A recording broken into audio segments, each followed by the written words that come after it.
एक परिवार में 5 लोग थे।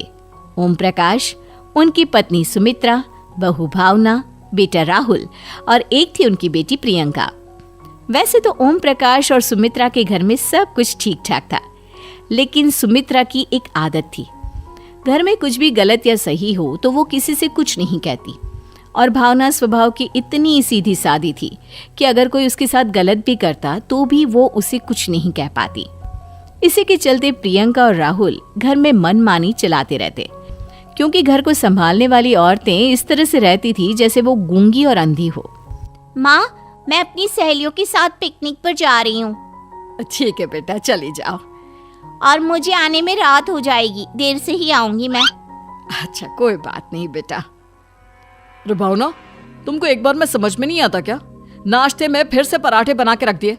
कितनी बार तुमसे कहा है कि मेरे लिए ढंग का नाश्ता बनाया करो। ठीक है जी, आगे से ध्यान रखूंगी। अरे ये बहू से किस तरह से बात कर रहे हो तुम राहुल? अरे तो और क्या करूं पापा, इसको कहीं बात एक बार में समझ में ही नहीं आती। सुमित्रा, तुम अपने बेटे को समझाती क्यों नहीं? बहू से बात करने का ये क्या तरीका है? अरे जिसकी जैसी मर्जी आए करो, मुझे क्या। भावना बेटा, तुम भी तो कभी कुछ कहा करो। इस तरह क्यों सबकी बातें सुनती रहती हो? कोई बात नहीं पापा जी, सब ठीक है। रात को काफी देर तक प्रियंका घर नहीं आती, और जब वापस लौट कर आती है तो एक लड़की के साथ बाइक पर बैठकर। सुमित्रा और भावना दोनों ही प्रियंका को लड़की के साथ देख लेते हैं। आज तो जोर से डांट पड़ने वाली है, लेकिन मैं डर क्यों रही हूँ? माँ तो सब कुछ देखकर भी अंधी बनी रहती है। और रही बात भाभी की, वो किसी को कुछ नहीं बताने वाली। कहने को भगवान ने आवाज दी है, लेकिन गूंगी है गूंगी। अरे प्रियंका बेटा, इतनी रात को कॉलेज से लौट कर आ रही हो? कहाँ गई थी तुम? पापा, वो सहेली के घर पर थी, पढ़ाई करने के लिए रुक गई थी। अच्छा, ठीक है, जाओ अपने कमरे में जाओ और सो जाओ। सुमित्रा ने अपनी बेटी को एक लड़की के साथ इतनी रात को आते देखकर भी उससे कुछ नहीं कहा, और भावना ने भी इस बारे में किसी से कोई बात नहीं की। कुछ दिनों के बाद मामा जी का फोन आया था। उन्होंने प्रियंका के लिए कोई रिश्ता ढूंढा है। लड़के वाले उसे देखने आ रहे हैं। अरे मुझे नहीं करनी शादी वादी, किसी लड़की को बुलाने की कोई जरूरत नहीं है। ये तुम क्या कर रही हो प्रियंका बेटा? तुम्हारी शादी की उम्र हो चली है और तुम्हारे मामा जी ने बहुत अच्छा रिश्ता बताया है। पापा, अब जिद क्यों कर रहे हैं? और आप क्यों मेरी मर्जी के खिलाफ शादी कराना चाहते हैं? अरे माँ, इसको समझाइए ना। आपकी बेटी, आप तो बस चुपचाप सब कुछ होते हुए भी देखती रहती हैं। अरे तो क्या कहूँ, और मेरे कहने से क्या हो जाएगा? वैसे भी गलत क्या हो रहा है, सब कुछ सही तो है। भावना बहू, देखो तो प्रियंका हमारी बात नहीं समझेगी, लेकिन वो तुम्हारी हम उम्र है। क्या पता तुम्हारे कहने से उसे कुछ समझ में आ जाए। नहीं पापा जी, मेरे कहने से कुछ नहीं होगा। मैं प्रियंका को कैसे समझा सकती हूँ? वो ननद है मेरी, कहीं मेरी किसी बात का बुरा मान गई तो? सुमित्रा और भावना में से कोई भी प्रियंका को कुछ नहीं समझाता। इस बात से राहुल और ओम प्रकाश जी दोनों ही परेशान हो जाते हैं। और फिर जब लड़का प्रियंका को देखने के लिए आता है, मुझे आपकी बेटी बहुत पसंद है, मैं उसके साथ शादी करने के लिए तैयार हूँ। देखो, मुझे तुमसे शादी नहीं करनी, और ये बात जितनी जल्दी समझ में आ जाए अच्छा रहेगा। अरे तो फिर आप लोगों ने मुझे यहाँ बुलाया ही क्यों? माफ कर दो बेटा, वो हमारी बेटी जरा गुस्से में है, हम उसे समझाने की कोशिश करते हैं। हाँ, देखिए आप नाराज मत होइए, वो तो उसने बस ऐसे ही कह दिया होगा। अरे कोई ऐसे ही कुछ कहता है क्या? और ये आपकी पत्नी और माँ, ये दोनों इस तरह चुपचाप क्यों बैठे हैं, जैसे इस घर के मेंबर ही ना हो? आपके घर में सब कुछ ठीक तो है ना? अरे सब कुछ ठीक है बेटा। सुमित्रा, समझाओ ना अपनी बेटी को। अरे क्या समझाऊं, क्या होगा समझाने से? सब ठीक ही तो हो रहा है, गलत क्या हो रहा है? भावना, प्रियंका को अंदर लेकर जाओ और उससे समझाओ कि कितना अच्छा रिश्ता है। इतना अच्छा लड़का है, इस तरह से बिहेव ना करे। नहीं जी, मैं किसी से कुछ नहीं कह सकती जी। अरे अजीब परिवार है, मुझे तो यहाँ से निकलना पड़ेगा। इस तरह से तो आपकी बेटी की शादी किसी से नहीं हो सकती। जिसके घर की औरतें गूंगी और अंधी बनकर बैठ जाए, उस घर का कुछ नहीं हो सकता। ओम प्रकाश और राहुल सुमित्रा और भावना की हरकतों की वजह से बहुत परेशान हो जाते हैं। एक दिन वो दोनों आपस में बात करते हैं। पापा, समझ में नहीं आता कि भावना और माँ को कैसे समझाया जाए। सही कहते हो बेटा, तुम और मैं काम के सिलसिले में सारा दिन घर के बाहर रहते हैं और घर की दोनों औरतें जिन्हें सारा घर संभालना चाहिए गूंगी और अंधी बनकर बैठी हैं। पापा, आप ही बताइए इसका क्या उपाय है? मेरी तो कुछ समझ में नहीं आता बेटा, लेकिन हमें कुछ तो करना पड़ेगा क्योंकि इन सब की वजह से प्रियंका बहुत ज्यादा बिगड़ती जा रही है। तुमने देखा उसे किस तरह से बिहेव किया था। अरे लेकिन पापा, हम करेंगे क्या? हमें एक नाटक करना होगा। कुछ दिनों के लिए हम भी गूंगे और बहरे बन जाते हैं, उसके बाद इन दोनों औरतों को अकल आएगी। हाँ पापा, शायद आपकी बात ठीक है। हम दोनों हर बार बात को संभाल लेते हैं और इसी वजह से माँ और भावना कुछ भी करने की कोशिश ही नहीं करते। और फिर अगले दिन, भावना, नाश्ते में क्या बनाया है? जी पराठे बनाए हैं। मेरे लिए पोहा बना दो। अच्छा जी, ठीक है, अभी बना देती हूँ जी। बहू, नाश्ते में क्या बनाया है? पापा जी, पराठे हैं और पोहे बन रहे हैं। अरे बहू, मुझे तो उपमा खाने का मन था, मेरे लिए उपमा बना दो। ठीक है पापा जी, अभी बना देती हूँ। भाभी, जल्दी से जरा मेरा कॉलेज के टिफिन तो पैक कर देना। और सुनो, मुझे ना भिंडी की सब्जी खाने का मन है। सुमित्रा चुपचाप बैठी बैठी सब कुछ देख रही थी। उसने किसी से कुछ भी नहीं कहा और ये देखकर भावना को मन ही मन गुस्सा आ रहा था, लेकिन वो किसी से कुछ नहीं कह रही थी। उसे लग रहा था कि ओम प्रकाश जी, जो हमेशा उसकी साइड लेते थे, वो भी आज चुपचाप बैठे हुए थे। शाम के वक्त प्रियंका अपने बहुत सारे दोस्तों को लेकर घर आती है और उधर दूसरी तरफ से राहुल भी अपने ऑफिस के दोस्तों को लेकर घर आ जाता है। प्रियंका अपने कमरे में तेज म्यूजिक चलाकर डांस करती है और राहुल अपने दोस्तों के साथ बैठकर जोर जोर से हंस रहा था। प्रियंका और राहुल मिलकर पूरे घर को अस्त व्यस्त कर देते हैं, लेकिन भावना उनसे कोई शिकायत नहीं करती और सुमित्रा जी भी चुपचाप बैठी रहती है। लेकिन भावना और सुमित्रा के अंदर का गुस्सा धीरे धीरे बढ़ रहा था। फिर रात को ओम प्रकाश और राहुल एक दूसरे से बातें करते हैं। पापा, हमने इतना कुछ किया, फिर भी भावना कुछ बोलती ही नहीं और माँ भी कुछ गलत करने से किसी को रोकती ही नहीं। तुम चिंता मत करो बेटा, इन दोनों के अंदर का गुस्सा भर रहा है और बहुत जल्दी बाहर आने वाला है। अगले दिन, अरे बहू, ये कपड़े धुले हैं या गंदे हैं? पापा जी, कपड़े तो मैंने धोकर ही आपकी अलमारी में रखे थे। मुझे तो साफ नहीं लग रहे, एक बार और धो देना। प्रियंका, मैं सोच रहा था कि तुम्हें उस लड़के से शादी नहीं करनी है ना, मत करो। एक काम करो, वैसे भी क्या रखा है शादी वादी में, तुम्हें जो लड़का पसंद है उसके साथ जाकर कोर्ट मैरिज कर लो। इस बार ओम प्रकाश और राहुल की बात सुनकर भावना और सुमित्रा के अंदर का गुस्सा जाग उठता है। मैं किसी से कुछ कहती नहीं जी, इसका मतलब ये है कि आप लोग मुझे परेशान करते ही रहेंगे। कल 4 बार मुझसे नाश्ता बनवाया, आज पापा जी मुझसे धुले हुए कपड़ों को बार बार धुलवा रहे हैं। अरे मैं इंसान हूँ जी, कोई मशीन नहीं हूँ। तुम दोनों ने मिलकर इस घर की कैसी हालत बना दी है और अपनी बहन को भागकर शादी करने के लिए कह रहे हो। तुम भाई हो या दुश्मन?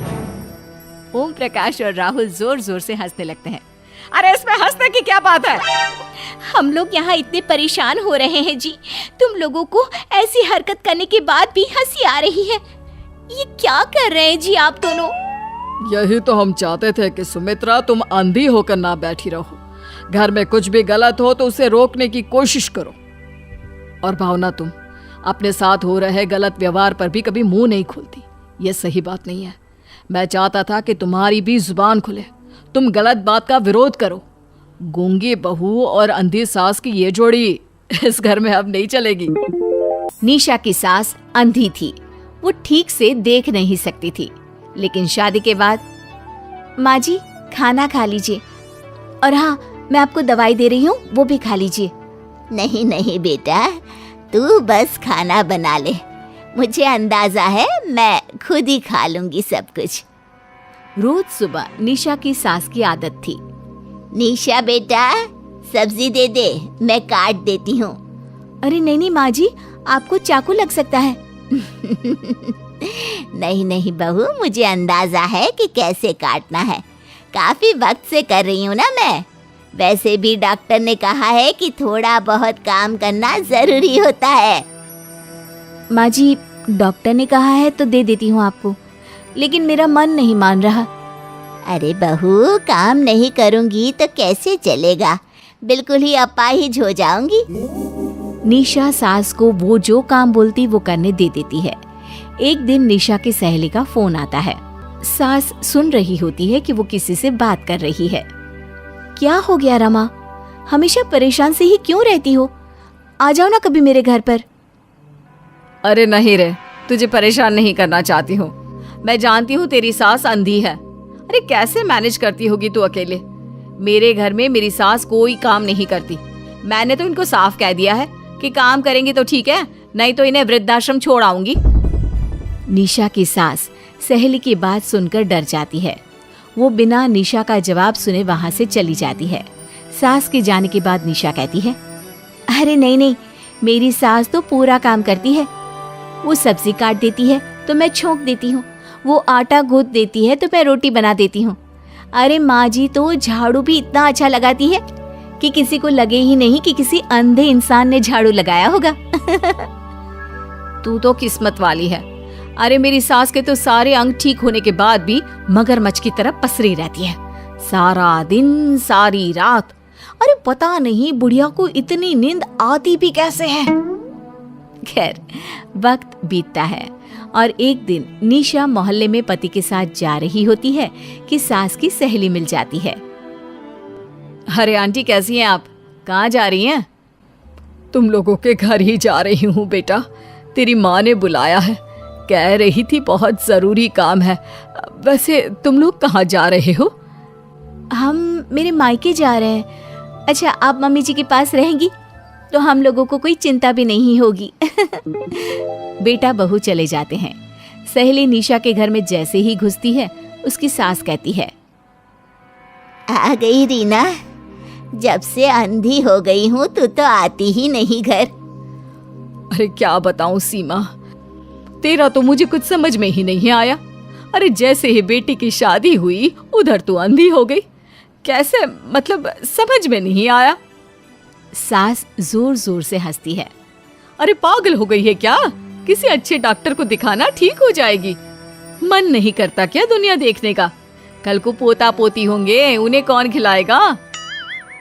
तेरी भी तो बहू आई है, तेरे भी तो बेटे को बच्चा हुआ, कितना खिला लिया तूने। अरे हमारी तो किस्मत ही फूटी थी।